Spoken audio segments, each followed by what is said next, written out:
saying years ago when I first got in real estate, I would go to work at 7 a.m.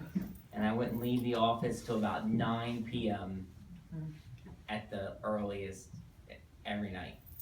And that would include working through nights, weekends, holidays. I took Christmas off, but pretty much that was it. Because I thought that that's what you had to do to make money, is work nonstop. Well, 2 marriages later, I discovered that you actually have to spend time with your spouse. And I am a way better parent now and husband. And my days start somewhere between 7:45 and 8:30. I come in and check email. The first thing they tell you is don't check email because you get bogged down in it. But what I do is I only look for lead-related emails, like stuff from the internet, past clients, things like that. That's all I address first thing. Then I start through following up with that information, so I do all that. I try to take care of all that before the workday really begins, when attorney offices open up and stuff like that. And then I really try before noon to resolve all of my outstanding issues with my current deals, because you can get so bogged down in those details that you can't go out there and get more business and focus on that. And then I selfishly leave at 2:45 every day, and my day continues via cell phone and the internet and computer, but I don't generally, sometimes. Last night I was here till 7, it was weird. I haven't been in this building in the dark in a while. But, it really is, we were talking yesterday about, it's a life by design. So you're not making any less money, you're just changing the way you do things. And I think you focus more on what you have to get done during that few hour window. And I don't generally work weekends. And so it's really great, and I haven't suffered income-wise. So. Kimberly, do you want to add to that? I think Keller Williams has taught us a lot of what Bo's doing. We get in here, we kind of get set. We don't go straight to our email, because we usually check that while we're in bed, right? I woke up with my email. So when we get in here, we come in with a purpose. We review, or I review, what I've got going on for the day, and see, what my lead generating source is going to be for the day. Let's start that. Do what Bo does. Go into my e-edge, see what I got going on, see if I need to reduce my listings. Check the hot sheet. Pretty much things that we all do, and it's something that we follow every day. I don't even think we realize we do it until we sit down and really think about it, But it's really important not to get, come in, I think, and like Bo said, get bogged down by, okay, I got this closing coming up in 2 weeks, what are the issues on that, and focus on that all day, So I think that's really important. But Questions? Does anyone have anything different that they would like to add to that question? Eric, can I just relay what Eric had to Yes, say? Eric. Basically, very busy mornings returning calls, responding to emails and internet leads mostly, and afternoons he keeps open for appointments and always available for agents. So he does want you all to know that he's available if you need him when he gets back. Just not right now.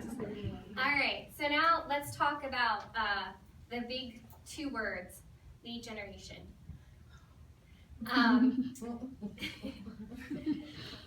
BJ, what does I don't know, you just let me play right now.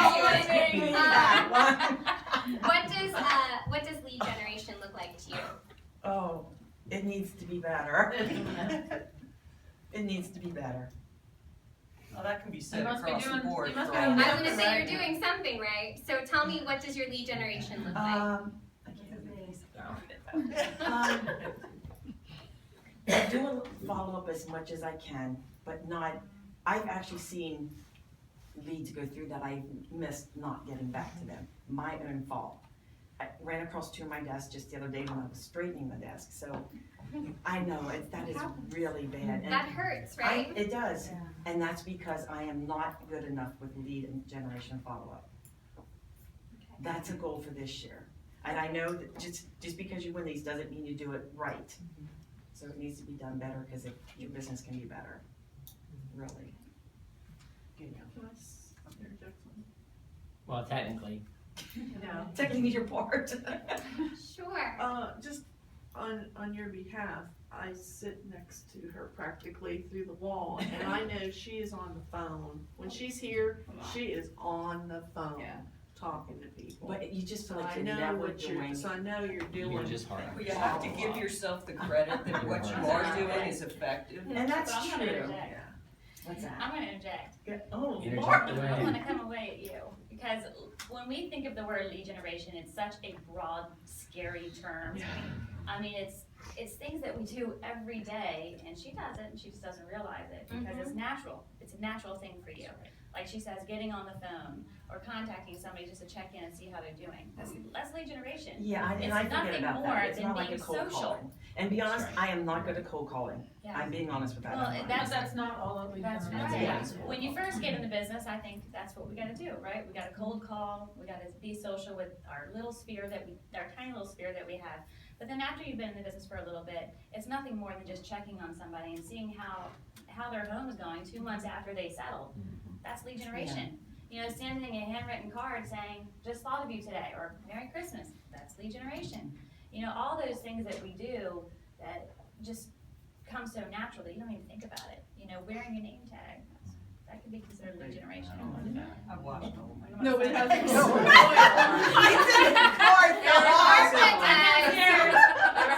Eric has his name tag on. It sure does. You know, Facebook's lead generation. Yeah, that's true. And I, Posting your business thank listings. you, I do that. Does that all I the do that time. on my business Yep. page, yes. Yeah, she has a great business page. As a matter of fact, I steal some of her stuff and put it on my page. So I do it all the time. So I mean, that's We lead share. generating, and she just doesn't know it. So it's and maybe that's something that we could all focus on in 2006 is be purposeful with our lead gen. What year are we? 16. 16. Don't take us back to Saying that. that. Six was good. I want to go back there. You know, that we could be more purposeful with it and track it. You know, I mean, what would our business look like if we just tracked it? Yeah. I mean, my goodness. I mean, you should see. This was one of the things I did in December, and I didn't even think to mention it. Was every time I get a call, I don't care what kind of lead it is, I make you a file. You call me and say, I think I want to sell in 7 years. Okay, you have now have a file at my desk. And that file, at the end of every year, I go through that file and I will call everybody. Yep. I will literally make you want to kill me, how many times I contact you. But it's never giving up on those people that we think are dead leads too. So the purpose behind asking that question was for you guys to think about your lead generation routine and realize that it's things that you do naturally. Exactly what Kimberly said. You're doing it without even thinking of it because it's been formed as a habit now. That's right. And that's what keeps your business going. So just a quick question, does anyone want to share what their favorite type of lead generation is? Mine is talking to people, Yeah. face to face. I don't do it any better anywhere than when I'm face to face with people. Social, you know, we have a traveling soccer club, I was gonna say and, service. and we, yeah, it is a Social service. events. 14-year-old girls. But we go a lot of places and we spend a lot of time together, and I've worked with 5 of those 12 families. Great. Awesome. Yeah. So, One of mine is something that Yvonne has kind of taught me, and I don't even think she realized she taught me this, is focusing on my past clients and my retention. Because there's Big one thing she has mastered among many Yes, is she is. that. Congrats. And I find great value in that, and I'll focus on that 100 times more than anything else. And it's doing those things where somebody bought a year ago, just checking in, how's the house? I used to be afraid of that call, because who wants to hear, oh, there's a hole in the basement now? Yeah. I used to be afraid of that, right? Like, oh, they're gonna tell me something bad, and then I don't wanna deal with it. I used to be afraid of that, but now I embrace it. You know, you just embrace it, so. So to wrap up the panel, you all have been in business for quite a few years. What's your big why? And let's start with Shannon, and each of you will answer and go down the line. People are my big why. I mean, what gets me out of bed every single day is people, and once I found this office and you guys, it just made it so much easier to get up out of bed. And I didn't want to get up out of bed, but now that this part of my life is starting to fade into the background, people with MS think about, I'm going to have this all my life. I've just had a medicine that's made it so I get to think I have a life coming. I have a future. I just have to step into it and make it mine. That's my big why. People are what motivate me to keep going. Eric said, I wanna see what Eric. helping people to find a home for their family or start a business, because he is, does commercial as well, or opening an office. He also has a passion for promoting the realtor profession and political issues affecting, the property ownership, so it is very. Mine and family. And I'm gonna breathe through my nose, and that's all I'm gonna say. We will move quickly on to the. Alright, quickly, so my passion, my focus are solely my family. I'm motivated working every day to improve how I do business. I have big plans for growth for CFRG brand in 2016, and we'll accomplish this by working on our online presence and other items. And by that, I mean I pay for the technology, and Teresa ends up doing most of the work. Thank you, Beth. EJ? I just love working with people. And December 10th, Bill and I had a closing. And this lady wanted a house so bad. Then when we got the closing, she was crying, I was crying, everybody was crying. It's like, oh, I was you know. miserable. But it's so, what a feeling you get to do that. Yeah. And then the money just follows. You do what you need to do, and your income follows. That's right. That's a good way to say it. That's true. So I wanted to say thank you to each of you for preparing to be here today and opening up and allowing everyone to learn what you do in your business. We have time for a couple questions. Does anyone have anything that they would like to ask? Sheree had a question. Yes, thank you. Thank you. I mean, I'm a new agent, so I feel like I have a very difficult time dealing with rentals and some of the buyers that I'm working with right now. So how do you guys find the time to manage dealing with both, showing people rentals and then helping your buyers also? You have to time block. You have to take care of your time. If you don't, set the limits with the people, because you can't work with everybody. You can't fix everybody's situation. You have to, just like anything else, you have to put your priority, that person wants something yesterday. They all want something yesterday. So, you're in control of that. And I think I heard Ron say at one time, when you tell somebody you have an appointment, they don't need to know what your appointment Exactly. is. They need to know if you're busy. Yeah. They don't need no shopping.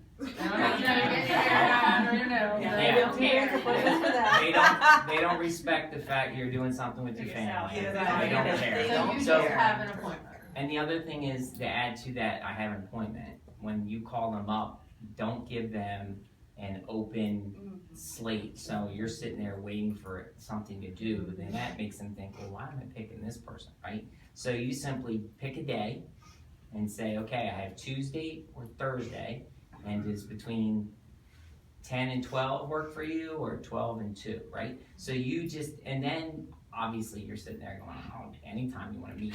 But they'll take those 2 days and they'll try to say, well, I can't meet till 2:30. Is that okay? Can you fit me in?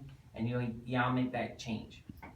Right? But that way you can actually start mapping out your day. I mean, you think leaving at 2:45 is easy with people still want your attention? I can't say, sorry, I pick up my high school stepdaughter at school, and then I really lazy, don't want to come back to work. Because I'm already gone, right? So, well, I don't wear it, anyway. So, I don't get that casual. I sit like this on the couch. But, no, seriously, you just give them, you give them that time, and they'll take it. So you set your own schedule. That's why you're self-employed. That is across the board. I hear boundaries and mastering your schedule. And I want to say one other thing to you, if I can, is mastering your skills by going to the buyer's mastery and the listing mastery class. Yes. Thank you, Because, Kelly. because when you can sit with a buyer and do the consultation, you can show them 5 to 10 houses because you know what they want versus showing them 150. Bobby's here. We got a lead last week. I don't know, when was the first day they got here? Do you know? Thursday, I got a Facebook lead. And I brought them in. I did my buyer consultation. Bobby approved them. And they're under contract today.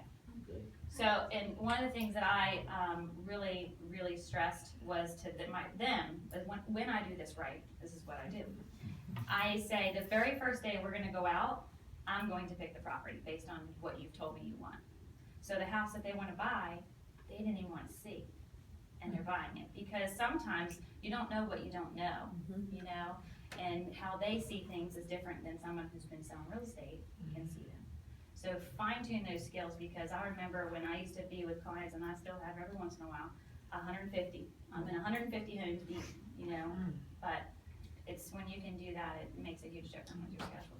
And people are here ready to help you. I mean, you're surrounded by a team, but this whole office is a team. Believe me, I think I've bothered almost everyone. We have time for 2 more questions. It's Terry and then Ron. BJ, now you have your virtual assistant, and what is the biggest role that they do for you? I've had him about maybe 5 months now, and he takes care of a lot of my market leader. Does he lead generate? He responds to things that I can't get to, and it is definitely bringing leads in. He does your marketing for you, is that correct? Yes, well, Follow up. And He does he doesn't do any follow up. social media? some, yes. Okay. But the girl in Boston is now putting my listings in. She's been doing that for probably 6-7 months, I guess. So, just to confirm for This year I everyone, just started with that, thank yes. you. You have 2 people. One takes care of your paperwork and your listings. The other does your marketing and like branding for you. Is that correct? Yeah, the girl, Erin in Boston she does all the initial part of a listing. She puts everything in, everywhere it goes, sends out letter to my clients, telling them where everything is so they know where to go to and find it and look at it. And then she stops right there once it's all done initially. And then Jules, he takes over after everything starts, he keeps renewing things from the market leader system. Which that just actually started like maybe 6 months ago with everything. Before it was just me. And BJ used a hiring company that specifically works with virtual assistants and realtors, and they looked at her disc and what she wanted to accomplish, and they matched her up with someone. So if anyone is interested in that information, we'd be glad to share that with you. Ron? BJ, I wanted to ask you also, the market leader, are you market leader pro? Yes.